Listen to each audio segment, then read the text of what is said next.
السلام عليكم ورحمة الله وبركاته. في حاجات في حياتك ما تسمعهاش، ما بتتقالش، لأنها مش كلمات، دي إشارات مع كل حاجة حواليك. حاجات ما بتلمسهاش بإيدك لكن بتلمسك وبتلمس روحك،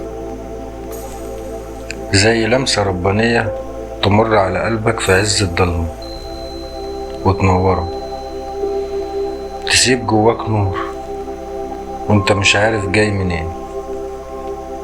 في الحلقة دي مش هقولك أسرار الفلوس ولا وصفات للنجاح، أنا جاي أكلمك عن اللمسات الخفية، رسائل النور، رسائل من ربنا بتحصل لك من غير ما تاخد بالك، لكن لو فهمت معناها هتبدل حياتك من جوه. اللمسات الخفية. اللمسة الأولى هدوء بعد وجع. بسم الله الرحمن الرحيم. وهو الذي أنزل السكينة في قلوب المؤمنين ليزدادوا إيمانا. في عز الوجع وفي عز التعب تلاقي نفسك ساكت من غير ما حد يقولك اسكت، تحس براحة داخلية، هي دي السكينة، كأن قلبك ارتاح فجأة.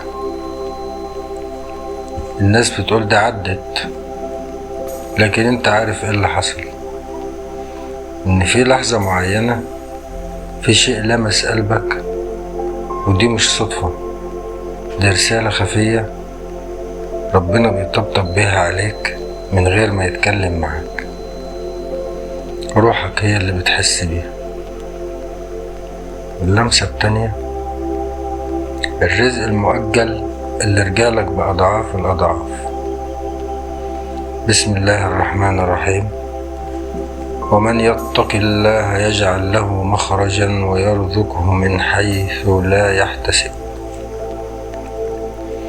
بيجي يوم وتفتكر انك اتحرمت من الفلوس، اتحرمت من الفرص، لكن فجأة هيجيلك رزق أكبر ووقت أحسن وراحة أقوى وأعمق. ربنا ما كانش سايبك، هو كان بيجهز الرزق اللي على قد نيتك مش على قد طلبك. اللمسة التالتة اختفاء حد كان بيحميك وانت موجوع. بسم الله الرحمن الرحيم. وعسى أن تكرهوا شيئا وهو خير لكم. اللي بعد عنك فجأة، اللي كنت متعلق بيه وراح، اللي قلت عليه كسرني بعد ما مشي، هو كان ستر، كان حائط، كان لازم يقع عشان تشوف النور اللي وراه. الغياب مش دايما فقدان، أوقات بيكون تحرر من تعلق. اللمسة الرابعة نداء الصلاة من غير سبب. إن الذين قالوا ربنا الله ثم استقاموا تتنزل عليهم الملائكة ألا تخافوا ولا تحزنوا. فجأة تحس إنك عايز تصلي، مش علشان حد قالك ولا علشان أزمة، لكن عشان قلبك اشتاق. في اللحظة دي اعرف إن في نور دخل قلبك، دي مش من عندك، دي دعوة من فوق، من ربنا، عايز ينور بصيرتك ويفتح قلبك من جديد. اللمسة الخامسة كلمة من شخص بسيط تهزك. وما يعلم جنود ربك إلا هو. ممكن يقابلك حتى طفل صغير يقولك كلمة تفتح ليك أبواب كتير، ست كبيرة تدعيلك، صاحبك اللي مش بياخد باله قالك جملة لمستك، دي مش صدفة، ربنا ساعات بيبعت رسالة على لسان ناس ما تتوقعهمش، وبيختارهم مخصوص عشان الكلمة تدخل قلبك بصوت بسيط. فلازم ننتبه لكل شيء بيدور حوالينا، لأن الكون كله مليان إشارات، حتى مع المشاكل بتيجي إشارات. اللمسة السادسة، الفقد اللي علمك معنى جديد. إن مع العسر يسر. لما فقدت اللي بتحبه حسيت إنك بتتكسر وهترجع للورا من أول وجديد، لكن مع الوقت اكتشفت إنك اتعلمت، قويت، اتنورت وفهمت حاجات عمرك ما كنت هتفهمها وهو موجود. أيوة، الوجع درس، والفقدان رسالة، واللي ضاع كان بيجهزك لكل اللي هيكمل معاك. اللمسة السابعة، سكينة وسط العاصفة. بسم الله الرحمن الرحيم. ألا بذكر الله تطمئن القلوب. الدنيا جديدة، الدنيا كانت بايظة، كل حاجة حواليك كانت بتقع، لكن قلبك كان هادي، جواك كان في سكون وانت مش فاهم جاي منين.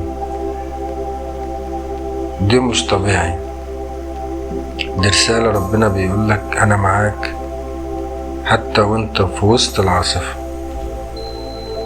اللمسة التامنة، نية طيبة رجعت لك في صورة رزق. بسم الله الرحمن الرحيم. إن يعلم الله في قلوبكم خيرا يؤتكم خيرا. ساعدت حد ومشيت، دعيت من قلبك لحد تاني، أو ضحيت بحاجة صغيرة لوجه الله، وفجأة تلاقي خير جالك من حتة ما تعرفهاش، اتفتح لك بيبان كتير، فرصة ظهرت، فلوس جاتلك من بعيد. النية عمرها ما بتضيع، النية بتلف وترجع للشخص الطيب، لكن ترجع على شكل رزق ربنا بس اللي يقدره لك. اللمسة التاسعة، التسليم اللي حررك. بسم الله الرحمن الرحيم. ومن يتوكل على الله فهو حسبه. طول ما بتشد بتوجع في نفسك وبتأنب نفسك، طول ما بتحاول تتمسك كل حاجة بتفلت، لكن لما تسيب، لما تقول يا رب أنا سلمت، كل حاجة بتمشي زي السحر. توكل على الله والتسليم مش هروب، ده أعلى درجات الثقة واليقين في قوة ربنا. القوة الإلهية شايلة عنك وانت مش واخد بالك. تشكر ربنا دايما على كل حاجة انت بتمر بيها. اللمسة العشرة، فهمك للرسالة بعد سنين من الوجع. بسم الله الرحمن الرحيم. سنريهم آياتنا في الآفاق وفي أنفسهم حتى يتبين لهم أنه الحق.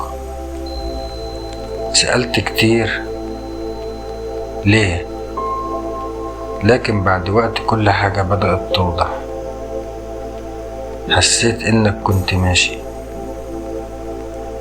على سكة ربنا كان بيشكل قلبك فيها، وعرفت ساعتها مش كل الوجع كان ضدك، ومش كل الحزن كان بلا هدف، ده كان كله جزء من الرحلة. الرحلة توصلك لروحك والمعنى قصدك وأعمق وحياة أكتر هداية. في نهاية الحلقة، اللي فهم الرسالة مش هيعيش تاني زي قبل كده، لأنه هيبدأ يفهم الرسائل ويبدأ يفهم حياته ماشية ازاي.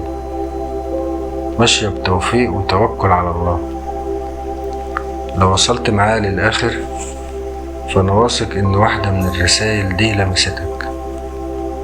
حاسس بيك، حاسس إنك دلوقتي بتفك عقدة كانت جواك، بتفهم ليه حصل كده وبتسلم. اكتب رسالة أو تعليق يكون رسالة جديدة لحد تاني. ربنا بيطبطب عليك ويفهمك الرسالة من غير ما يوجع.